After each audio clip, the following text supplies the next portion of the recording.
I think it just tapped into the heart of a global audience. And they loved it to hate it, whatever they wanted to do, but they tuned in. That's what we like.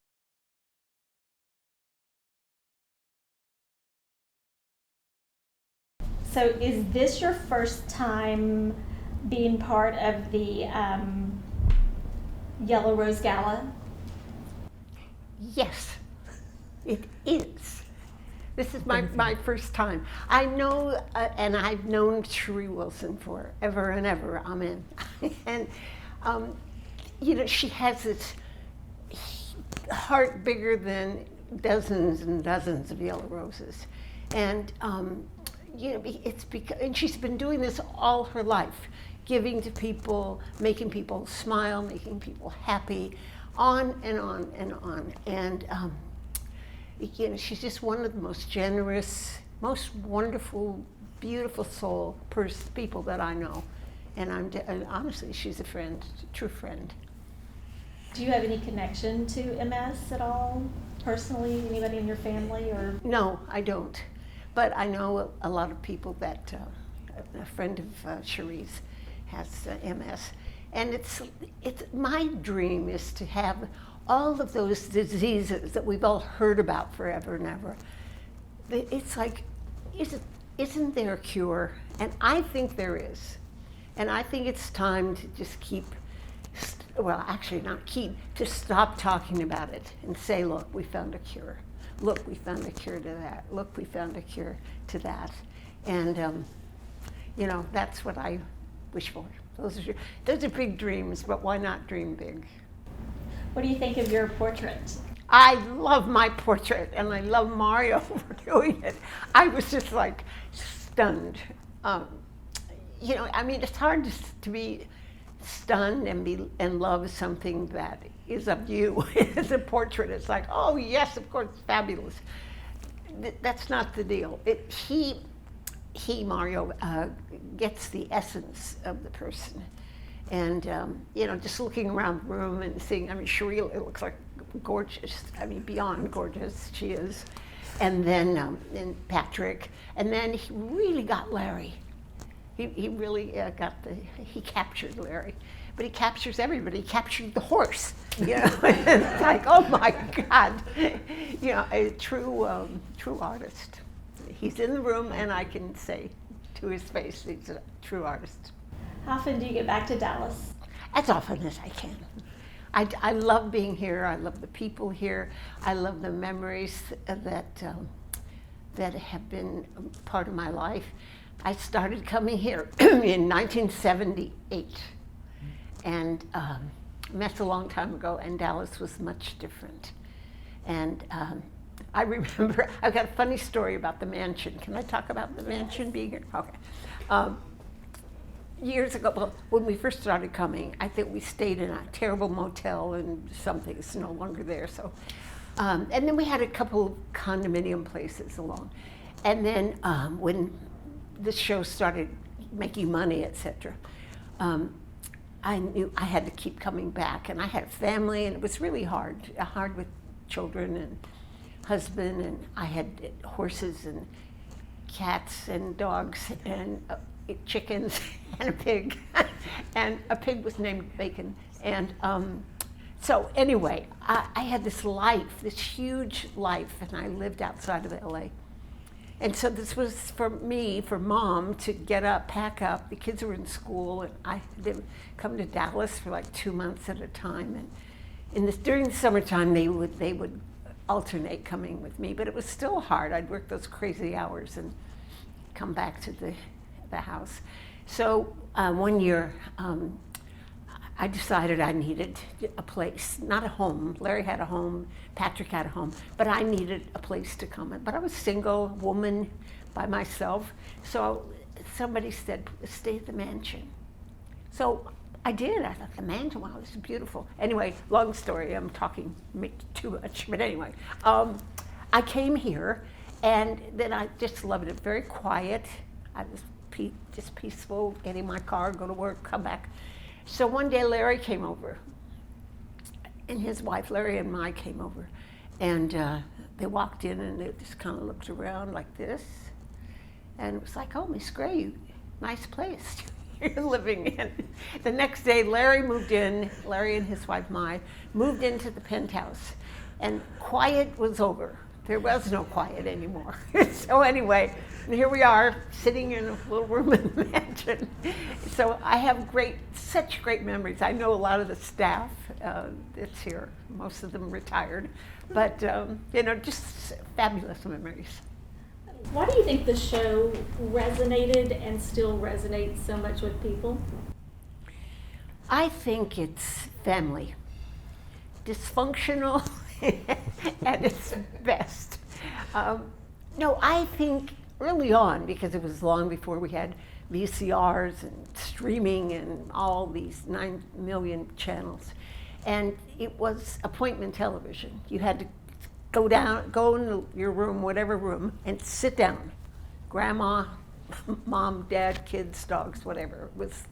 You sit down and you watch, and you had to have respect for grandma, who wasn't going to allow noise, anything going on. So that's how, to me, it started. It was like, this is interesting human beings in a family situation. They just happen to be rich, and they kind of made it more interesting, I think. And people loved it. They loved to hate JR. They loved the way that they loved to feel sorry for poor Sue Ellen. God knows, poor thing. And it was like, and they cheered for Jock and Mama. They loved Mama. Everybody. And then, wanting to take care of Charlene and Lucy. And everybody had their own following, their own fan base. But it was the whole family together. And it was all about family. Not their family, but maybe they had an uncle that was in, like JR, or maybe they had somebody that reminded them of Bobby or something. And so they could connect on a certain level. And they were riveted to the show. And then it started going global. And it was like, oh my God, this is so interesting. And it was long before you knew the ending and, who shot JR. It was long before any of those things in streaming and somebody leaked something. There was nothing to leak because nobody could leak it. There wasn't. Nobody knew about it. So that's what I find so special about the show. The people, the actors were amazing. Everybody was spectacular. And I think it just tapped into the heart of a global audience. And they loved it to hate it, whatever they wanted to do. But they tuned in. That's what we liked. Your character had such a metamorphosis. What? Say it again. Your character had such a metamorphosis on the show, from boozy Sue Ellen to not boozy Sue Ellen. Well, I think what it was when it began, I looked at that. I looked at JR one day, early on, and I thought, who would marry him? I mean, that was I just looked at him. I didn't have much to say early on. And I remember looking at Larry, and it was in a scene, and I just remember thinking, who in the hell would marry that man? So dysfunctional, so bad, so weird. And I thought, okay, guess what? You did. So I remember going to Leonard, our wonderful producer, and saying to him, could you bring in Sue Ellen's mother? Because there had to be something in her childhood that made her kind of be attracted to a man like that. So he did. He brought in Martha Scott. And bottom line is that she raised Sue Ellen to marry the richest man in Texas. Bottom line.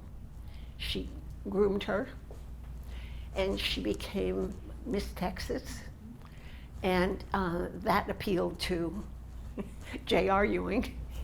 And so it was a match not made out of love.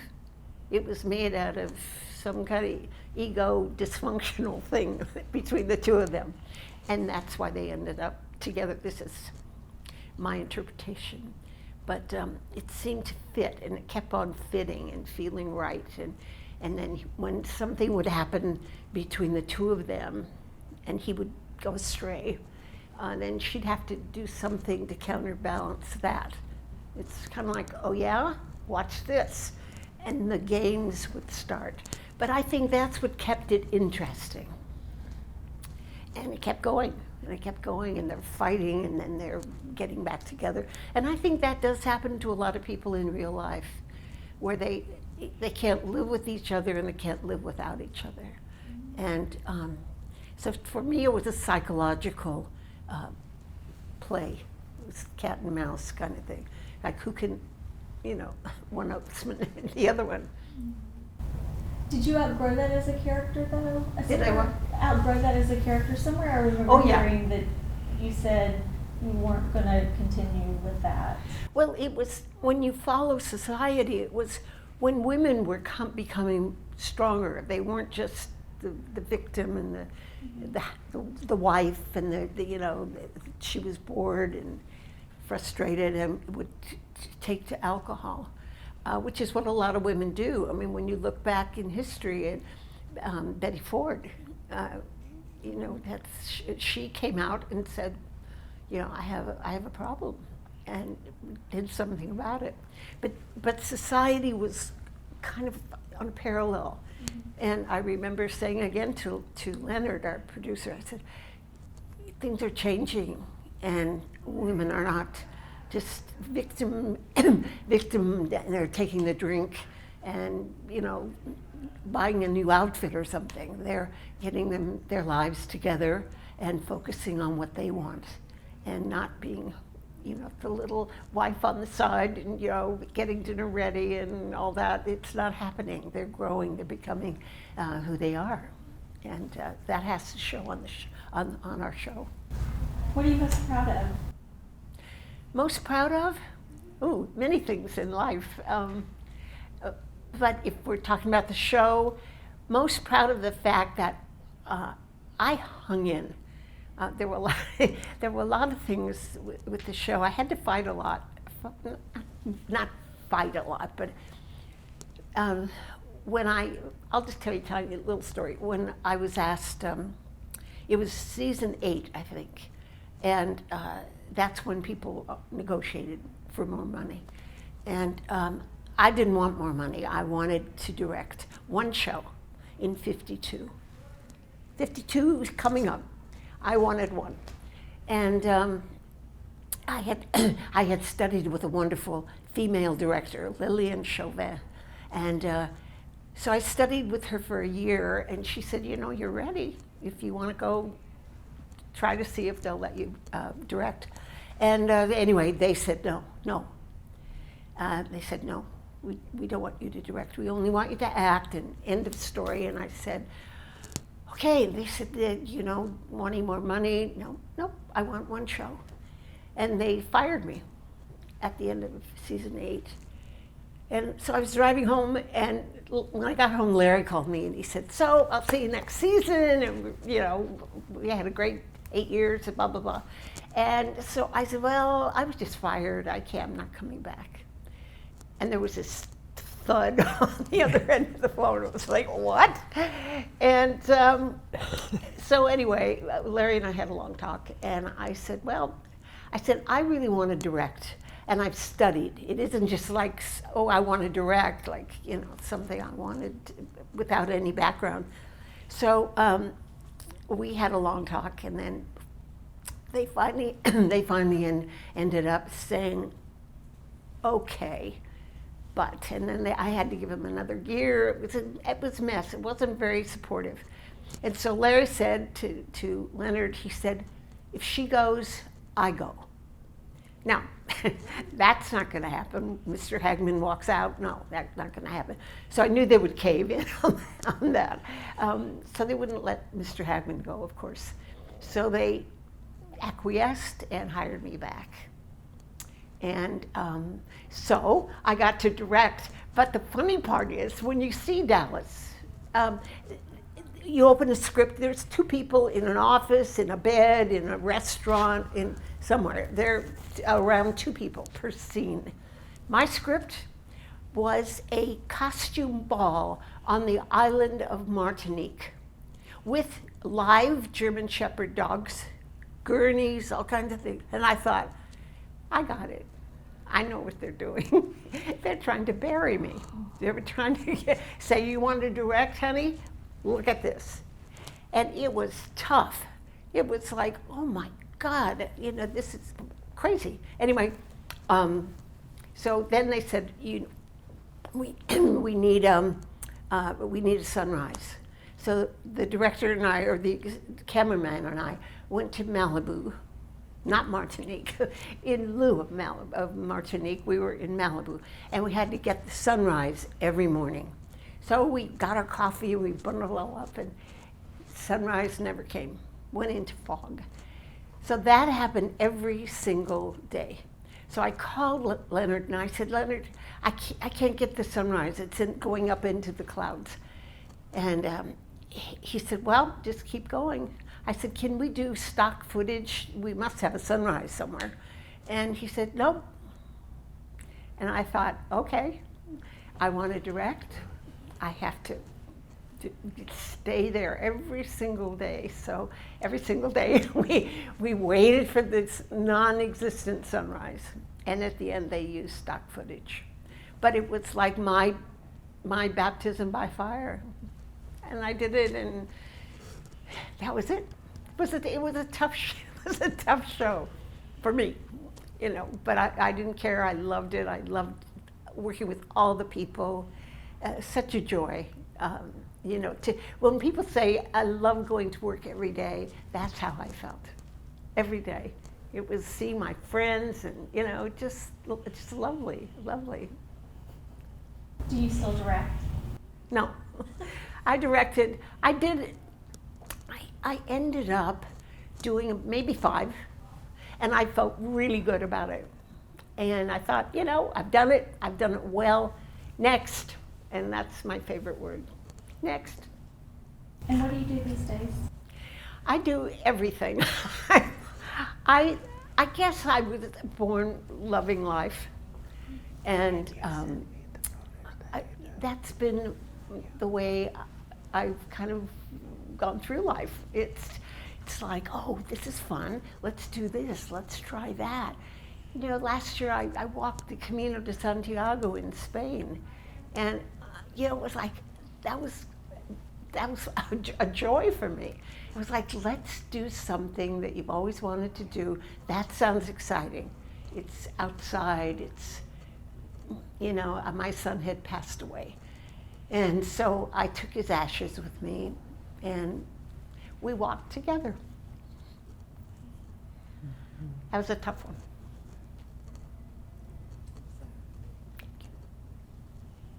So, what would you like to know? Yeah, tell us. So, at the event this weekend, you will be giving tours of the South Fork Ranch. What is your favorite spot on the ranch? I laugh because we never filmed at the ranch. But cut that out. We filmed outside. Please, no. My favorite room was the kitchen. That's where we all hung out. We were in that kitchen that was right off the pool area and the little patio thing. And so we were there because we never went anyplace else. We were in the garage, hanging out there, and it was always so hot.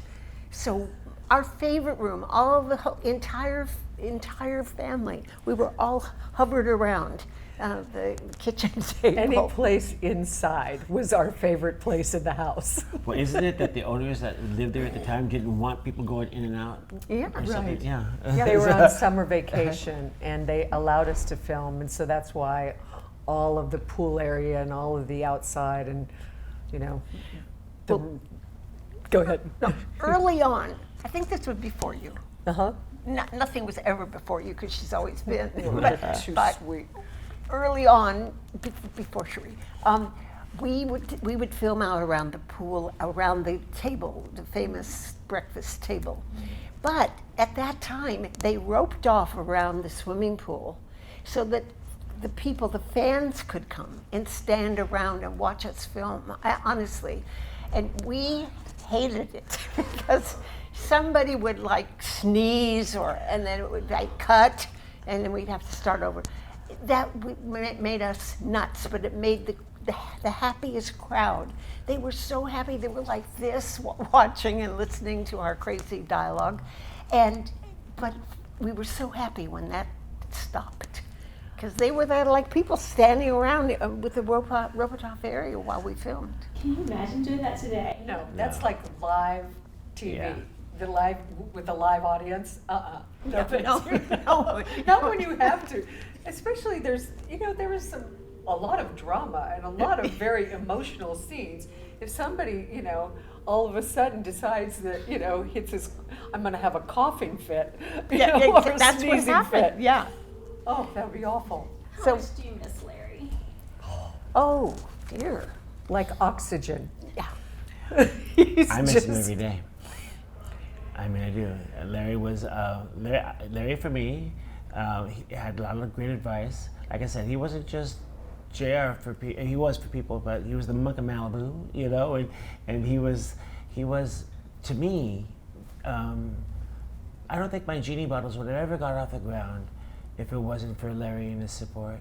He was very fatherly to me in many ways, and every single day there isn't a day that goes by that I don't think about the man and miss him. I love that man very much, and so if you knew Larry, he has a lasting impression that's going to last forever on you, and that's just what it is, and you have to accept that, period. I don't know. I'm sure that they have their stories and everything, and I have my own stories of Larry, but I miss him every single day. well, he was like almost a second father in some ways for me. I spent a ton of time out in Malibu with he and Mai, and he was so generous, and so had such a thirst and zest for life that it was just infectious, and all he wanted is for everybody to be around him. He just come out again, Yeah. And he never spoke on Sundays because he had this very terrible problem on Jeannie, that he was losing his voice. So his doctor told him, just don't talk on Sundays. So if I hadn't decided if we were going to Malibu or not, my husband and the phone would ring, and hello, he'd go, I go, hi, Larry. We haven't decided if we're coming out here. Like scolding. And then I say, oh, all right. Yeah. I mean, there was no question about the conversation you were having. So yes, he was unique in every sense of the word. Yeah. And you, more than anybody, has a legacy of stories from Gazillion work and play. stories. But my favorite thing to add to this beautiful story is that every night at sunset, Larry would raise a glass, and his wife and whomever was in the vicinity, Larry would say, gong, bong. Now, to this day, nobody knows what the hell that means, gong, bong, but we would say it, like we'd follow the leader. would sing and it. what would happen was there was this, everybody just kind of caught on, and nobody to this day knows where it started or why or whatever happened. But around the world, Larry and Mai and I would travel. Literally, we were the poster kids for Dallas at that time, trying to get people to watch. And no matter where we went at sunset, we would all say gong bong.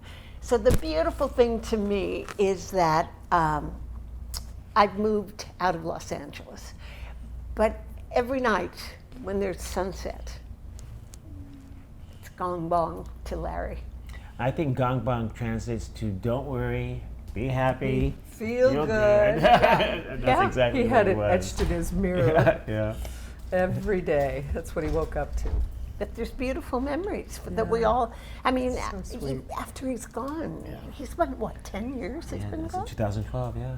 2012. It's been. Yeah, but he's 12 still years. present God, yeah, it goes like with this, all of isn't it? us. God, He yeah. is. It's like that impish little Every day. devilish smile, those little crazy I- eyebrows. That you got beautifully in that you painted painting. Well, he always told me, I said, why are they so big? And he says, well, they're going to weave me in my own casket, is what he said. So, that's like, you know, Great. he was great. I mean, Larry was just, I'm not going to say unique. He was different in every way. And that's why you loved the man, because he really thought outside the box. You know, he really did. And a lot of people don't see certain things a certain way, but he certainly saw things in a different perspective and made you see it that way too, which was totally cool. Yes, it's so true.